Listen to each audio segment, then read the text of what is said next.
Welcome. My name is Darius, and I want to share a true life story with you. When Dr. Marcus Oakley frowned during the exam and carefully asked who had treated her before him, Elaine simply replied that it was her husband. He was a gynecologist too, but the doctor went silent. He set his instruments aside and told her she needed immediate lab work because what I'm seeing inside shouldn't be there. His tone made her heart sink with dread. She didn't yet understand exactly what had so alarmed the experienced specialist. In that moment, her familiar world, where Sterling was not only a loving husband but a trustworthy doctor, cracked for the first time. Elena sat in the chair, trying not to think about how strange the doctor's question had sounded. Marcus Oakley seemed like a serious, thoughtful man, not someone who threw words around carelessly. His office was located in a new medical center on the outskirts of the city, and she had only decided to come because the pain had become unbearable. For the past 6 months, she had been suffering from sharp spasms in her lower abdomen that came in waves, forcing her to double over. Her cycle had completely broken down. The bleeding was painful and unpredictable. Every time, Sterling would reassure her, explaining that changes like this were natural at 42 years old, and that her body was just adjusting. But something inside her resisted his explanations. Her intuition told her that what was happening to her body was far from normal. When Sterling left to visit his ailing mother in Atlanta, she decided to make the secret visit to an outside physician. Dr. Oakley carefully studied her ultrasound results, shaking his head from time to time. His face remained professionally neutral, but Elaine noticed the muscles in his jaw tighten. The doctor changed the sensor angle several times, trying to get a clearer image. Finally, he put the device down and turned to her. There was something in his eyes that made her instinctively clench her fists. It wasn't just professional interest, it was closer to shock at what he'd seen. "You said your husband has been treating you for 5 years?" he asked, wiping his hands with antiseptic. "And what exactly has he been prescribing you this whole time?" Elena tried to remember. It was usually hormonal pain medication and occasionally anti-inflammatory suppositories. Sterling always insisted that he knew her body better than any outside doctor. Dr. Oakley walked over to the ultrasound monitor and pointed to an irregularly shaped dark spot in the uterine area. "See this growth?" he said, his voice strained. "It's a foreign body, and by all indications, it's been there for a very long time. It looks like an old-style intrauterine device, or IUD, that has become embedded in the tissue." Elena felt the blood drain from her face. "An IUD?" she repeated, not believing her own ears. "I've never had an IUD. I would know if someone had placed something in me." The doctor took out the medical chart she'd brought with her and flipped through the pages. "There are no records here of an intrauterine contraceptive being inserted," he confirmed. "But things like this don't appear on their own. Someone must have put it in, and it didn't happen yesterday." Elaine tried to focus, to recall anything that could explain what was happening, but her memory offered nothing. She had always been afraid of IUDs, considering them invasive and dangerous. Sterling knew about her fears and had never suggested that method of contraception. "I need to run additional tests," Dr. Oakley said, standing up from his desk. "Inflammatory markers, tumor markers, the full spectrum. What I'm seeing on the ultrasound raises serious concerns. The tissues around the foreign body are altered. There are signs of chronic inflammation." He left the office, leaving her alone with terrifying thoughts. Elena tried to calm herself, searching for a rational explanation. Maybe the doctor was wrong. Maybe it was something else, not an IUD. A few minutes later, a nurse came into the room with a tray for drawing blood. The young woman worked silently, but Elaine noticed her exchange a look with the doctor when he returned. There was a silent dialogue between them, full of professional anxiety. "Doctor, the inflammatory markers are really through the roof," the nurse quietly said, showing him the results of a rapid test. Elaine heard those words and felt everything inside her clench with fear. Something was seriously wrong with her body, something she never suspected. Dr. Oakley sat across from her and folded his hands on the desk. "Elaine Thames," he said seriously, "I need to be absolutely honest with you. What is in your uterus poses a real threat to your health. It is not just a foreign body. It is a source of chronic inflammation that could have provoked severe tissue changes. He pulled out a referral form and began filling it out. You need immediate hospitalization at the County General Medical Center for the surgical removal of this object. The operation cannot be delayed. Every day you wait increases the risks. Elaine stared at him, unable to believe what was happening. Just this morning, she was a regular woman with chronic pain, and now she was being told about urgent surgery and serious risks. How could this happen? How could she not know what was going on inside her own body? And one more thing, the doctor added, handing her the referral. Given the circumstances under which this foreign body may have ended up in your system without your knowledge, I strongly recommend you contact law enforcement. What happened to you may qualify as a felony. Those words sounded like a death sentence. Elaine took the referral with trembling hands, still not fully grasping the magnitude of what she was facing. A crime. Who could have committed a crime against her? Who had access to her body when she was vulnerable? A single thought, terrifying and impossible, was already beginning to form in the depths of her mind. A thought she was reluctant to entertain, but which explained everything. The thought that the person she trusted most in the world might have betrayed that trust in the most monstrous way. Leaving the medical center, Elena felt the world she had lived in for the past 15 years collapsing. A world where Sterling was a loving husband and a caring doctor, where their marriage seemed solid and dependable. Now, that world was cracking, and she dreaded imagining what would be revealed when it finally crumbled. The operating room at the County General Medical Center was flooded with bright light. When the surgeon, Dr. Vernon Harmon, began to extract the foreign body from Elena's uterus, what he saw made him freeze for a moment with his instruments in hand.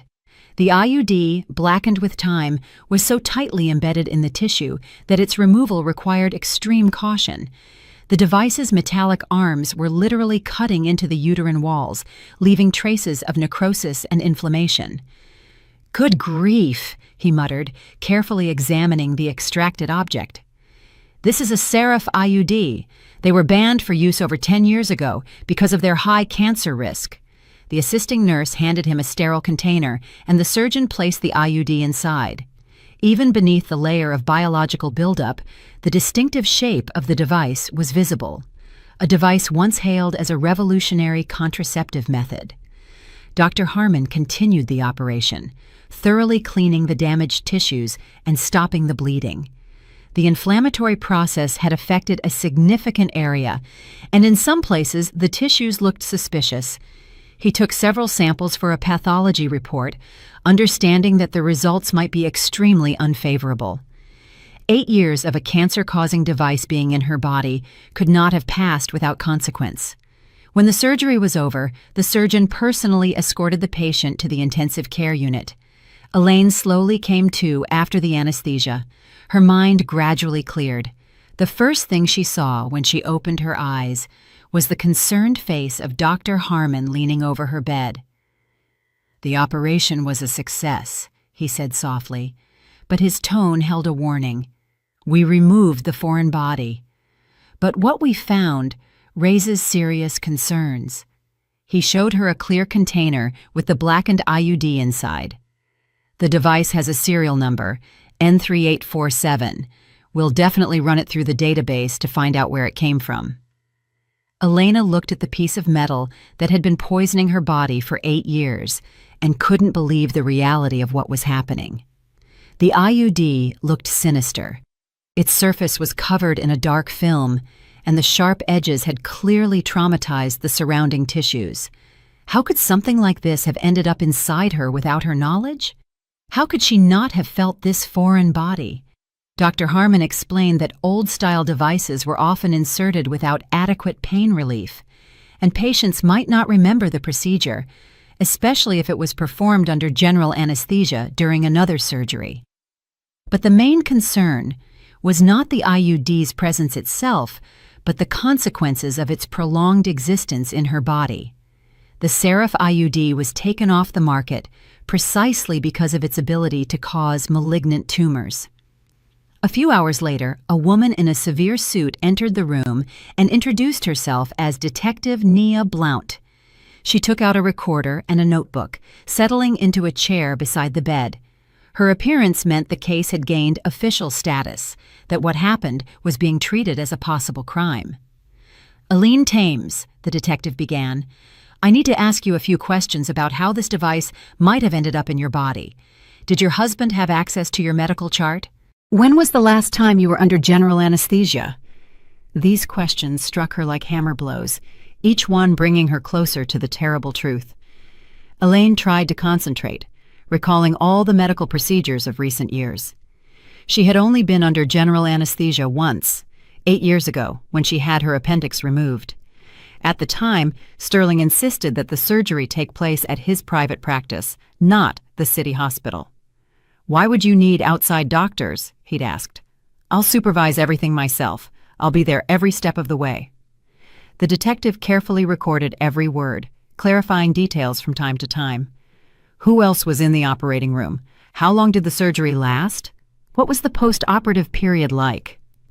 Elaine answered mechanically, but with every question a terrible suspicion grew in her soul.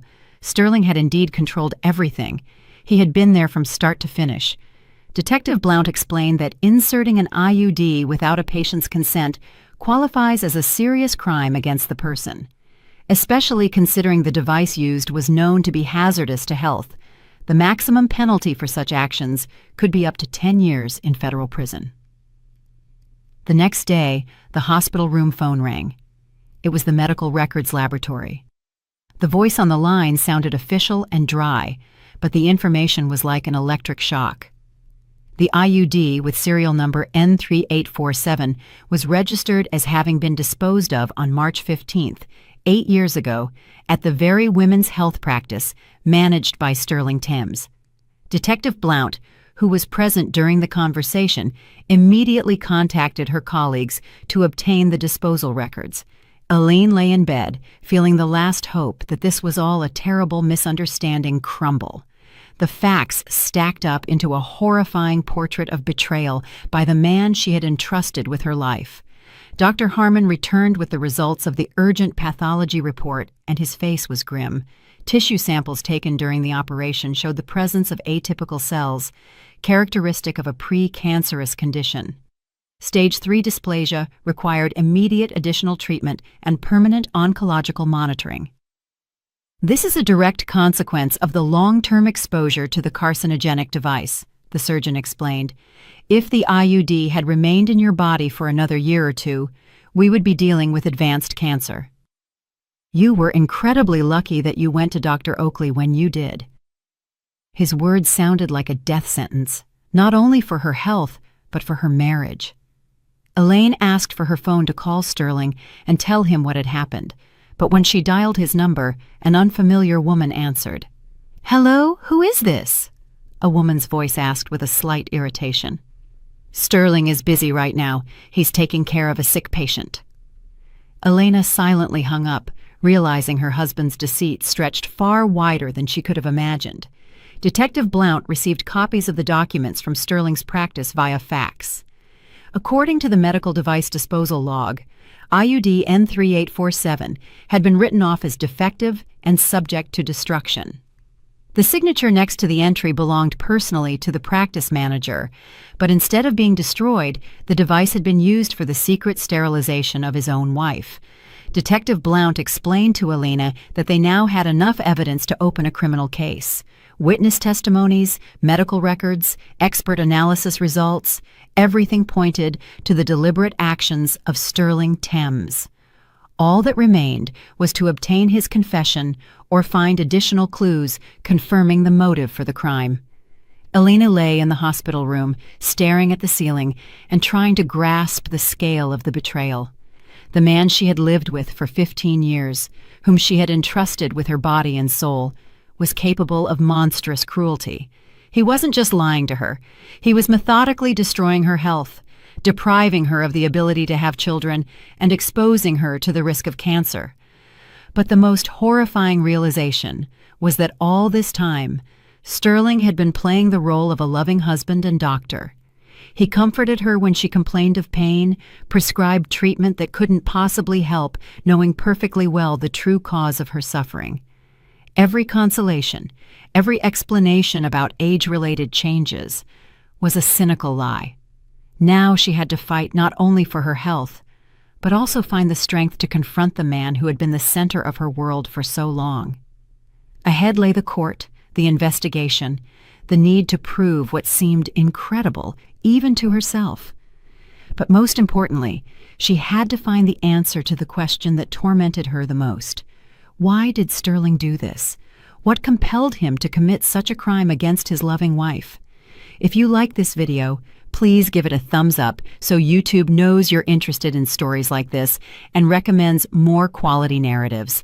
Discharged from the hospital on the third day after surgery, Eileen headed straight to the women's health practice where Sterling worked. Detective Blount had given her special permission to examine her husband's office as part of the investigation. The security guard reluctantly let her in, constantly glancing at his phone as if debating whether to warn the manager about his wife's visit. Everything in Sterling's office was familiar down to the smallest detail. The massive oak desk, the leather chair, the framed diplomas on the walls, the photograph of their trip to Hawaii. But now, this familiar setting seemed like a backdrop concealing a monstrous secret. Elaine walked over to the safe, whose code she knew by heart. It was their wedding date. Inside the safe were documents Sterling considered especially important. Among them, she found a thick folder containing medical device logs from the past 10 years. Her hands trembled as she flipped through the pages, looking for the entry from March 15th, 8 years ago. And there it was, the entry about the disposal of IUD N3847, next to which was Sterling's sprawling signature. The office door quietly opened, and a young woman in a white coat appeared in the doorway. Elaine recognized her. It was Oliva Reese, one of the clinic's nurses, always cheerful and efficient. But now, Oliva's face showed confusion and fear at the sight of the manager's wife holding the documents. "Elaine Thames," Oliva said uncertainly. "What are you doing here? Dr. Thames said you were in the hospital after surgery." The nurse was holding something that she tried to hide behind her back, but Elena managed to catch a glimpse of the distinctive packaging of a pregnancy test. "I've already been discharged," Elena replied, carefully studying the young woman's face. Oliva looked distressed. Her cheeks were flushed, and her eyes darted around. "What is that in your hand?" Elena asked, though she already guessed the answer. The nurse became even more flustered and pressed the test to her chest. "It's personal," Oliva mumbled, but her voice sounded unconvincing. Elena noticed a gold ring with a small diamond sparkling on the ring finger of her right hand. The ring was strikingly similar to her own wedding ring, which Sterling had given her 15 years ago. "That's a beautiful ring," Elena commented, pointing to the nurse's hand. "Where did you buy something like that?" Oliva instinctively hid her hand behind her back, but it was too late. "It was a gift from my sweetheart," she replied quietly, and a note of defiance entered her voice, as if she were protecting something very dear. Elaine felt everything inside her tighten with the premonition of new revelations. Did Sterling's betrayal stretch even further than she could have imagined? Did he have a mistress besides the secret sterilization, to whom he gave the exact same rings he gave his wife? Oliva tried to leave the office, but in the hallway, an older woman with a noticeably rounded belly called out to her. Elaine recognized her as Marina Vance, a longtime patient of the clinic who had been monitored there for years. The woman looked tired but happy, clearly expecting a child at a mature age. "Oliva, thank you so much," the pregnant woman said, hugging the nurse. "If it weren't for you, I don't know how we would have managed the housing for me and my kids. Dr. Thames is such a kind man. He helped with the apartment paperwork. My older ones are so happy they're going to have another little brother or sister." Elaine froze when she heard those words. It meant Sterling had children with other women, and he was helping them with housing. How many secrets was the man she considered her husband concealing? Oliva noticed Elena had overheard the conversation, and her face went white with fear. "Marina Vance, not here." the nurse whispered, trying to move the pregnant woman away from the manager's office. But it was too late. Elena had heard enough to understand the scale of the deception. Sterling had not only deprived her of the ability to have children, but he was also fathering them with other women. The patient left. Oliva remained standing in the hallway, unsure what to do. Elena walked out of the office with the logbook in her hands and approached the nurse. "How many children does he have?" she asked, looking directly into the young woman's eyes. Oliva tried to deny it, but her gaze gave everything away. "I don't know what you're talking about," she mumbled, but her voice trembled with distress. "Dr. Thames just helps patients. He's a good doctor." Elaine shook her head, realizing that the nurse was either deceived herself or was an accomplice in this complex game. At that moment, the security guard's phone rang. He had been watching them from his booth. Elaine heard snippets of the conversation, from which she understood someone was asking the man about what was happening at the practice. "Thames," the guard said into the phone, "your wife was here looking for something in your office. Oliva caught her, and they were talking about something." Elena realized she had little time left. Sterling would surely find out about her visit now and try to hide or destroy the incriminating documents. She quickly took pictures of the logbook page with the IUD disposal entry, as well as several other suspicious entries on her phone. Oliva stood nearby, clearly in a state of internal conflict. On one hand, she was loyal to Sterling. On the other, she saw his wife suffering and knew something was terribly wrong. The pregnancy test in her hand was eloquent proof that she was more than just a nurse to the practice manager. Elaine decided to take a gamble. "Is it his?" she asked, pointing to the test in Oliva's hand. The nurse didn't answer, but her silence was more telling than any words. Tears welled up in her eyes, and she pressed the test to her chest, as if shielding her future child from a cruel world. "He promised me he would divorce you," Oliva finally said, barely audible. "He told me you were sick, that you couldn't have children, that your marriage was long dead. I didn't know that he was the one who made you sick." These words served as a confession, confirming Elaine's worst fear. "How many children do you have together?" Elena asked, feeling her world spin with horror. Oliva looked up at her, her eyes full of tears and remorse. "2," she whispered. "Macy, she's 5, and Isaac, he's 3. They think Daddy works in another city, which is why he rarely comes home." Elena felt the ground disappear from under her feet. It turned out that while she was suffering from the pain caused by the embedded IUD, Sterling was creating a parallel family with a young nurse. He was raising the children he had deprived her of. He played the role of a loving father to some and an indifferent husband to another. The security guard finished his conversation and headed towards them, clearly having received instructions from Sterling. "Elena Thames," he said with forced politeness, "I need to ask you to leave the building. The manager said you do not have the right to be here without his presence." Elena knew her time was up. She quickly left the practice, taking with her the document photos and the terrible knowledge of her husband's double life. In the car, she called Detective Blount and told her what she had learned. Now they had not only proof of a crime against her health, but also a motive explaining Sterling's actions. Detective Blount listened carefully and promised to immediately question Oliva Reese as a witness. She also planned to obtain a warrant to search Sterling's home and workplace to seize all documents that might shed light on his criminal activity. Elaine drove home, realizing her life was utterly ruined. The man she trusted most in the world was capable of monstrous betrayal. He had not only deprived her of her health and the possibility of motherhood, but had also deceived her for years, building a family with another woman. Now she had to find the strength for a final confrontation with the man who had been the center of her world for so long. Ahead lay the court, the exposure, the need to prove what seemed unbelievable. But most importantly, she needed to learn to live again, free from illusions about the love and loyalty of the man who had betrayed her in the cruelest way. If you enjoy this story, subscribe to the channel so you don't miss new videos. The house greeted Elaine with its usual silence, but now that silence felt sinister, full of hidden secrets and lies.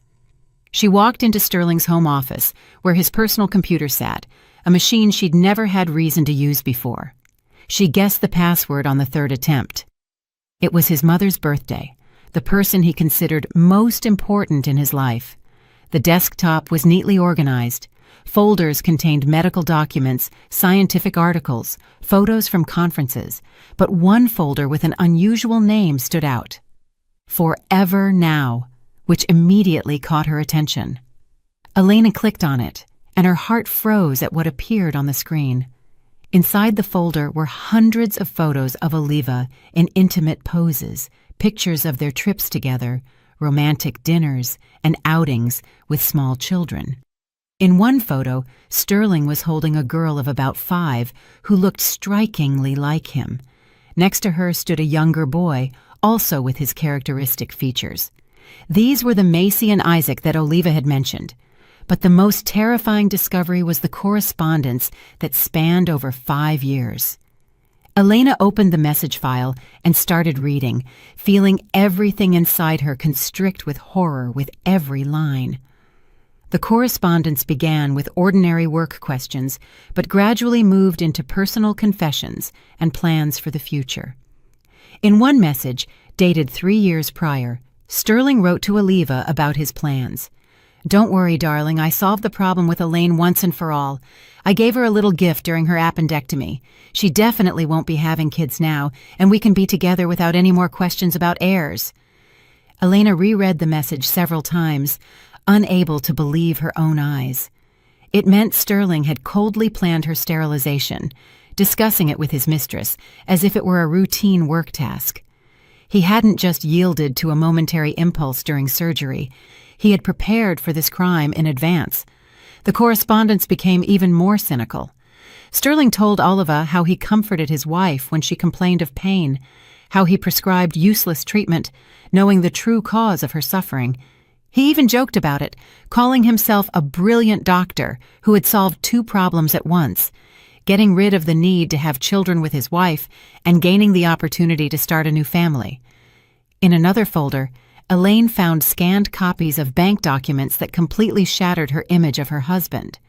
Monthly transfers to Oliva Reese for $5,000, labeled alimony for Macy and Isaac. It turned out Sterling was officially supporting 2 children by his mistress while convincing his wife that their family budget wouldn't allow them to have children of their own. There were also documents for the purchase of an apartment in Oliva's name, insurance policies for the children, and plans for their education. Sterling had created a full-fledged parallel family into which he poured not only money, but also emotion. In the correspondence, he called Macy his princess and Isaac his heir. Meanwhile, he viewed his wife as a burden to be discarded in the least painful way possible. It was especially painful to read the messages from the past few months, where Sterling discussed divorce plans with Oliva. He wrote that he would wait until Elaine developed cancer from the embedded IUD. Then he could divorce her under the pretense of not being able to handle the psychological stress of his wife's illness. Public opinion would be on his side, and the assets would remain his. Elaine saved all the discovered files onto a flash drive, understanding that these were the key pieces of evidence of her husband's crime. But emotionally, she was completely shattered, realizing the extent of the betrayal. The man she had lived with for 15 years had not just deceived her, he had methodically destroyed her life, planning every step of that destruction. The phone rang. Detective Blount's name lit up the screen. "Aline Thames," the familiar voice said. "I have news for you, and it's not great. We received the results of the additional tissue analysis taken during the surgery. You have precancerous changes of the 3rd degree. This is a direct consequence of the long-term presence of the carcinogenic IUD in your system."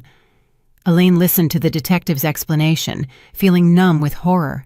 It meant Sterling hadn't just deprived her of the ability to have children, he had effectively sentenced her to a painful death from cancer. If she hadn't gone to Dr. Oakley, she would have had advanced cancer in a year or 2, with minimal chances of recovery. Detective Blount continued to explain the legal aspects of the case. Sterling now faced charges not only of causing grievous bodily harm, but also attempted murder. The maximum sentence for the combined charges could be up to 15 years in prison. The detective also informed her that she had obtained a warrant to search the house and seize all documents related to the case. Elena told her about the discovered correspondence and bank documents that confirmed the motive for the crime. Detective Blount listened carefully and asked her not to touch the computer until the experts arrived, so as not to compromise the integrity of the digital evidence. The search was scheduled for the next morning, but the detective warned that Sterling might try to return home and destroy the evidence. Just as Elaine finished her conversation with Detective Blount, she heard the front door open in the hallway. Her heart stopped with fear. She hadn't expected Sterling to return so early. "Honey," his voice called out from the hallway, "I'm back early. I have a surprise for you." His tone sounded as usual, affectionate and caring, but now that affection felt like a repulsive mask. Elena quickly closed all the files on the computer, but left the screen with the correspondence open. Let him see that his secret was exposed. Let him understand that the game was over. She took the container with the extracted IUD from her purse, which Dr. Harmon had given her as physical evidence. Sterling's steps approached the office, and Elaine braced herself for the hardest conversation of her life. She was about to look into the eyes of the man who had methodically been killing her for 8 years while playing the role of a loving husband and a caring doctor. She had to find the strength to stand against his lies and manipulations. The office door opened, and Sterling appeared in the doorway with a bouquet of red roses in his hands. He looked rested and happy, clearly anticipating a reunion with his wife after a week apart. But his expression instantly changed when he saw Elaine at his computer with the correspondence open on the screen. "Elaine," he said uncertainly, "what are you doing here? Why are you going through my computer?" His voice trembled, and his eyes darted between the screen and his wife's face, trying to assess the scale of the disaster. The roses dropped from his hands and scattered across the floor, symbolically ending their family idyll. Elaine silently turned the monitor toward him so he could read his own words about giving her a little gift during the surgery. Sterling went pale, realizing his most terrible secrets were exposed. Fear flashed in his eyes, then anger, then fear again. He knew his career, reputation, and freedom were hanging by a thread. "It's not what you think," he began, trying to find an explanation for the inexplicable. "I can explain everything. It was a medical necessity. You don't understand all the circumstances." But his voice sounded unconvincing even to himself. His words were confused, and his hands trembled with nervous strain. Elaine stood up from the desk and walked toward him, holding the container with the blackened IUD. "Here's your little gift," she said quietly, but her voice was steel. "For 8 years, you poisoned me from the inside with this garbage, deprived me of the ability to have children, drove me to a precancerous condition.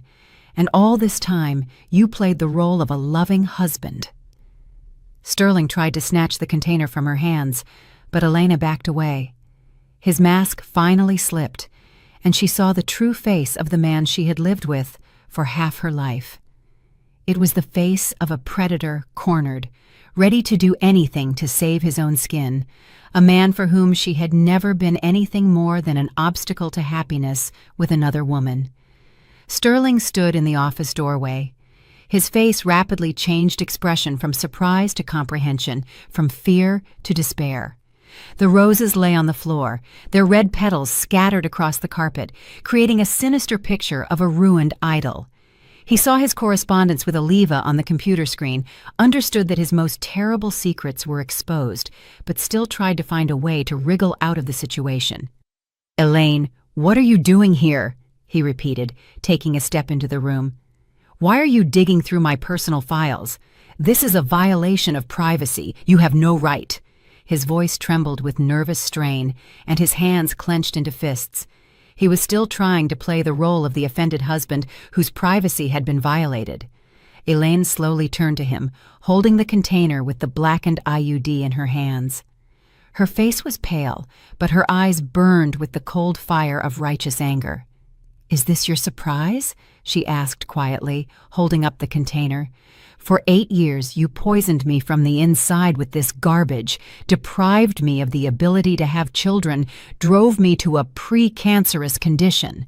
Sterling lunged at her, trying to snatch the evidence from her hands. "Give that to me!" he yelled, losing the last shreds of his self-control. "You don't understand what you're doing. This could ruin my career, my reputation." Elena dodged him, pressing the container to her chest. For the first time in all their years of marriage, she saw her husband's true face, without masks or pretense.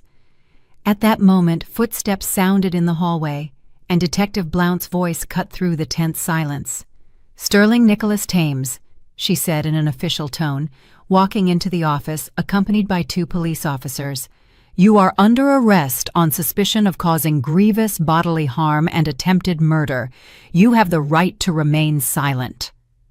Sterling turned to the newcomers. His face was contorted with horror. "This is a misunderstanding," he began, trying to maintain his dignity. "I am a respected doctor, a practice manager. I have an impeccable reputation. You can't arrest me based on the delusional accusations of my mentally unstable wife." Detective Blount pulled out handcuffs. Her face remained professionally impassive.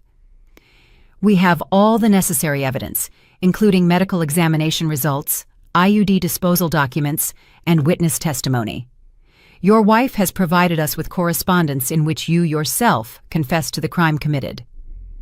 Just then, Oliva burst into the house. Her face was streaming with tears, and she was clutching her cell phone. "Sterling!" she cried. "The guard at the clinic called me and said the police arrived. What's going on?" Seeing the handcuffs in the detective's hands, she rushed to her lover, trying to shield him. "I'll tell you everything," Oliva sobbed, turning to Detective Blount. "It was his idea, not mine. He told me his wife was infertile from birth, that they hadn't lived as husband and wife for ages. I didn't know that he made her sick himself." Her confession poured out, destroying Sterling's last hopes of salvation. Sterling pushed Oliva away and turned to Elena.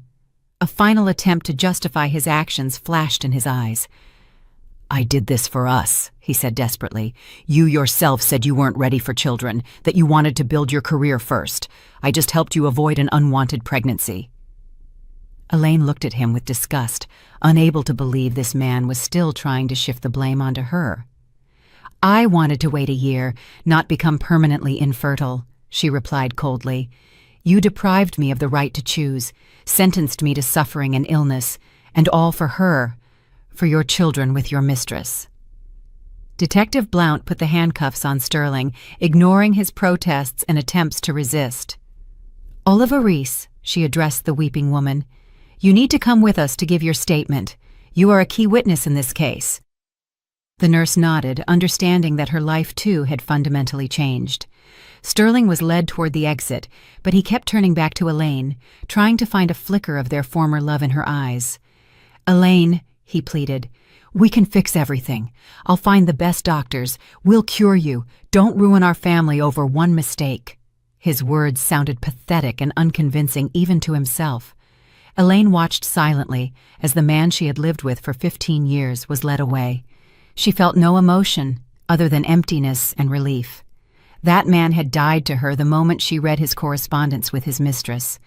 What was being led away now was only a shell, inside which lurked a stranger and an enemy. Oliva lingered in the doorway. Her gaze wavered between Elena and the departing Sterling. "I truly didn't know," she whispered. "He said you were sick from birth, that doctors had forbidden you to get pregnant. I thought I was helping him find happiness with a woman who could bear him children." Elena looked at her with pity, realizing that Oliva, too, was a victim of Sterling's manipulation. "How old are you?" she asked quietly. 26, the nurse replied.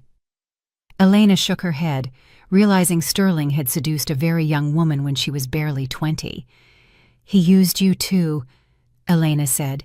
"He promised to divorce me, marry you, but in reality, he just wanted a young mistress and children on the side. If it weren't for this whole situation, he never would have left me, because I provided him with stability and respectability." Oliva cried even harder, realizing the truth of Elaine's words. "What will happen to my children now?" she sobbed. "How will I explain to them that their daddy is a criminal? How will I support them without his help?" Elena felt sympathy for her, despite everything that had happened. Detective Blount returned for Oliva, patiently waiting for her to finish talking with Elena. "We really need to go," the detective said gently. "The sooner we process all the statements, the sooner you can get back to your children." Oliva nodded and headed toward the exit, but turned back at the door. "Forgive me," she told Elena. "I know my apologies won't change anything, but I truly didn't want to cause you harm." Elena nodded silently, unable to find the words to reply. Forgiveness would come later, when the pain of betrayal subsided, when she could think about this story without shuddering. The house emptied, and Elaine was left alone among the scattered roses and the fragments of her former life. She picked up a few petals, remembering how she used to be thrilled by such surprises from her husband. Now those flowers felt like a mockery, Sterling's last attempt to preserve the illusion of a normal relationship. She walked into the bedroom and began gathering his things, realizing she no longer wanted to see anything in the house that reminded her of him. Every photograph, every book, every item of clothing was saturated with lies and deception. She had to start life anew, cleansing her space of the ghosts of the past. The phone rang. Dr. Oakley's name appeared on the screen. "Elaine Thames," he said warmly. "I heard what happened. How are you feeling? Do you need any medical assistance?" His concern was genuine, with no hidden motives. "Thank you," she replied, feeling a warmth spread inside her in response to the human compassion. "Physically, I'm okay. Emotionally, I suppose that will come with time." Doctor Oakley offered her psychological support and regular checkups to monitor her health after the IUD removal. Hanging up, Elaine went out onto the balcony and looked at the city spread out below. Somewhere in a detention center sat the man who had been slowly killing her for 8 years. Tomorrow, the trial would begin, with interrogations, expert analyses, and public discussion of the most intimate details of her life. But she was ready to go through it to achieve justice and to warn other women against a similar fate. I recommend listening to these 2 stories you see on the screen. I'm sure you'll like them. And in the comments for this video, you'll find a link to a collection of the best stories from around the internet. Thank you for watching. The county courthouse was filled with reporters, Sterling's colleagues from the medical community, and merely curious people drawn by the high-profile case of a doctor who had mutilated his own wife. Elena sat in the front row, trying not to pay attention to the whispers and curious stares. In the months since the investigation, she had learned to tune out public attention, focusing on the main goal, achieving justice. Sterling, in the defendant's dock, looked drawn and aged. His once polished appearance had been replaced by a sickly pallor and nervous tics. His lawyer whispered something in his ear, but Sterling stared into the void, as if he still couldn't believe what was happening. His reputation was ruined, his career was over, and ahead loomed the prospect of many years behind bars. Judge Ava Jenkins, a middle-aged woman with a stern face, opened the session and gave the floor to the state prosecutor. The prosecutor methodically laid out the circumstances of the case. Each fact sounded like a hammer blow to the defendant's reputation. The secret insertion of a carcinogenic IUD, years of deception, the parallel family, the cynical correspondence with his mistress. The first witness called was Oliva Reese, who entered the hall pale and trembling. Her pregnancy was clearly visible. Her rounded belly added drama to her testimony. She sat in the witness chair, not daring to look at Sterling, who stared at her with pleading eyes.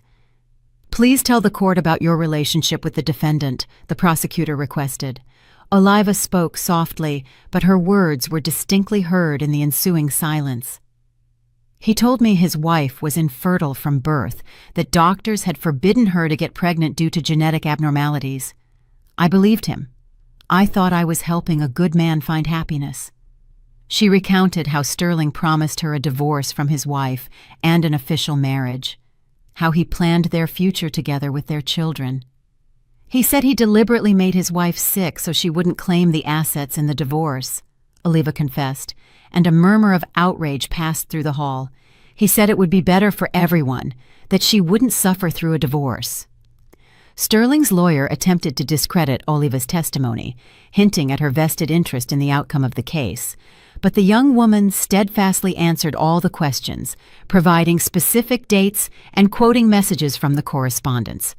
Her sincerity was evident even to the most skeptical jurors. The next witness was Dr. Oakley, who spoke of his suspicions from Elena's very first examination. The experienced physician couldn't help but notice that the patient's symptoms did not match the diagnoses her husband had given her.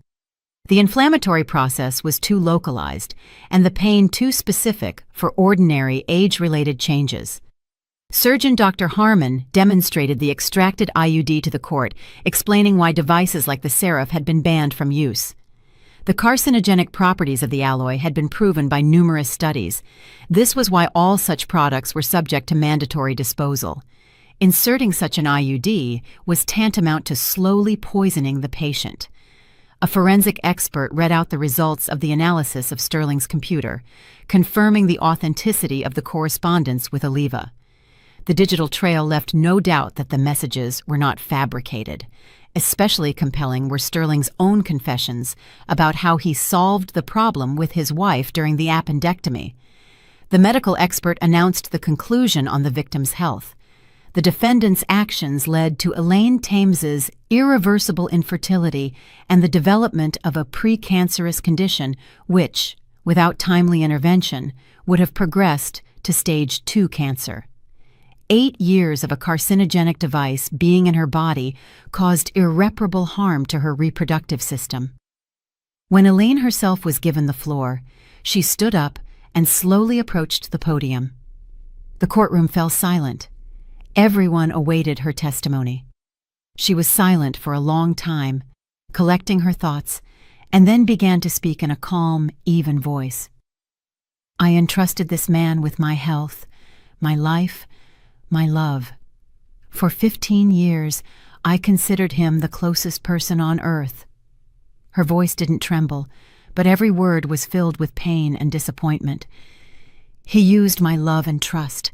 He used his professional knowledge as a weapon against me. For 8 years, I suffered in pain, not knowing the cause, and he comforted me, knowing that he himself was the source of my suffering." Elaine told the court how she had planned motherhood, how she dreamed of children, how she blamed herself for her infertility. "Now I know I will never be a mother," she said, and for the first time her voice cracked. "He deprived me of that right. He made the decision for me, disposed of my body as if it were his own property." She spoke about the years of deception, her husband's double life, and the children he was raising with another woman while his wife suffered the consequences of his crime. "The most terrible thing is not the physical pain, but the realization that the person you trust the most is capable of such cruelty." When Elaine finished her speech, there was absolute silence in the courtroom. Many women in the audience were crying, imagining themselves in her place. Even some of the jurors couldn't hold back their emotions, listening to the story of years of suffering and betrayal. Sterling's lawyer tried to present his client's actions as a medical mistake, the result of stress and professional burnout. But his arguments sounded unconvincing against the backdrop of clear evidence of deliberate intent. The correspondence with his mistress left no doubt that his wife's sterilization had been meticulously planned. Sterling himself refused to testify, limiting himself to a formal acknowledgement of the factual circumstances of the case. He sat with his head down, not daring to look his former wife in the eye. His silence was more telling than any excuse. The judge retired for deliberation, which lasted several hours. When the session resumed, Judge Jenkins read the verdict in a strict, official tone. "Sterling Nicholas Thames is found guilty of causing grievous bodily harm, committed with particular cruelty, and is sentenced to 7 years of incarceration in a maximum security prison. Additionally, the court permanently revoked Mr. Thames's medical license and ordered him to pay Elaine Thames a $500,000 compensation for moral damages. He must also reimburse all costs for the victim's treatment and rehabilitation." Sterling was led away in handcuffs. He never looked up at Elaine.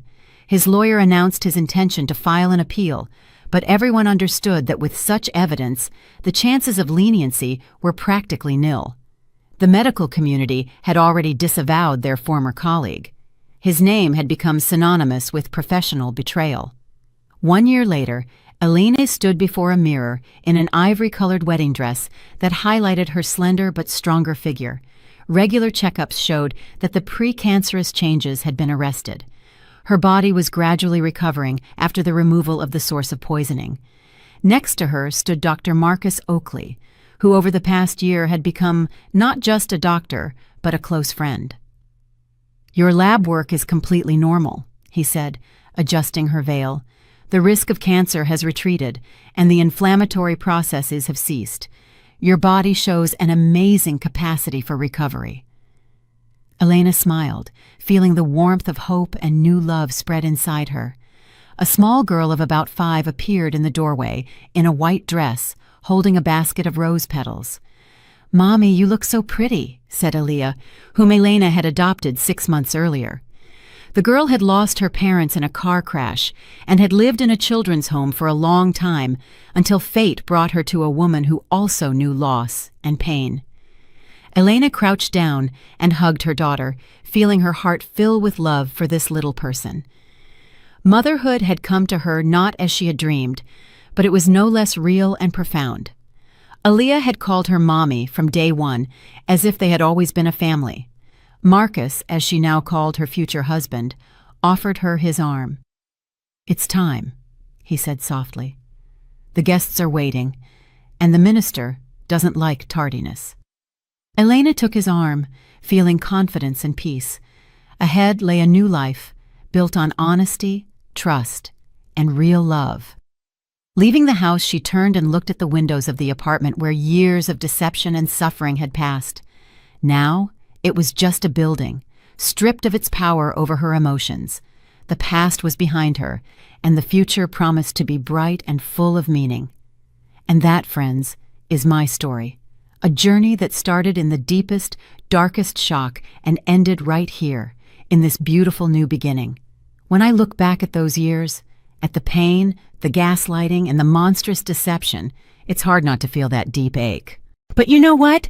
That pain was the fire that forced me to finally listen to that quiet voice inside, the one that told me, "Something is wrong, Elaine. Get out." If there's one thing I want you to take away from my journey, it's this. The greatest act of love is the fierce protection of your own truth. Never silence that gut feeling, that little flicker of doubt. That intuition? It's your internal compass, more reliable than any oath or wedding ring. Sterling tried to extinguish my light, my ability to choose, my health, and my chance at motherhood. But what he didn't realize is that ruin can be the soil where something real, something truly good, finally gets to grow. I lost a husband, a home, and the life I thought I had, but I found myself, I found justice, I found Marcus, and I found Aaliyah. My family wasn't destroyed. It was simply waiting to be built correctly, on a foundation of honesty and genuine care. And for that, I am eternally grateful for the second chance I fought for. Life can be brutal, but it is also brilliantly, gloriously kind when you stand up for yourself. Hold on to hope, because even after the deepest betrayal, the sun absolutely rises again. If you feel the same way I do, and you enjoyed my story, show it by giving this video a like. Let's see our numbers. I'm curious, what city are you listening to me from, and at what time? Write it down in the comments. If you'd like to support me on my journey, you can send me a small donation. Thank you for listening and for sharing your precious time with me. For more life stories like this, check out the other videos on my channel and subscribe. There are 2 new life stories on the screen that I'm sure will interest you. Click one to start listening right away. With love.